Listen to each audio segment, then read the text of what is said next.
Be sure to read and follow the safety guidelines to protect your computer from potential damage and ensure your personal safety. For more information about safety guidelines, see the owner's manual at dell.com/support. Before you begin, turn off the computer and disconnect all the attached peripherals. Before proceeding, ensure your computer is in service mode.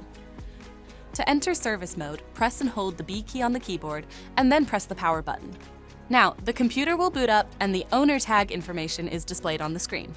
Press any key to proceed. The computer will emit 3 short beeps and shut down, indicating it has entered the service mode. Loosen the captive screws holding the base cover in place.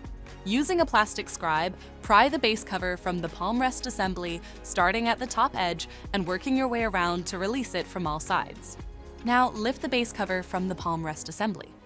If your computer is unable to enter service mode, disconnect the battery cable from the system board. Identify the solid-state drive and remove the 2 screws. Lift the drive out of the system and unlatch it.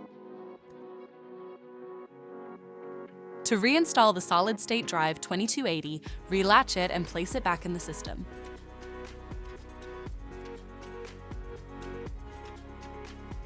Tighten the 2 screws. If the battery cable was disconnected earlier, make sure to reconnect it to the system board. Next, align the base cover with the palm rest assembly and gently place it into position. Tighten all required screws to secure the base cover in place. To exit service mode, connect the AC adapter and press the power button. Please note, the system will only power on and exit service mode if the adapter is connected.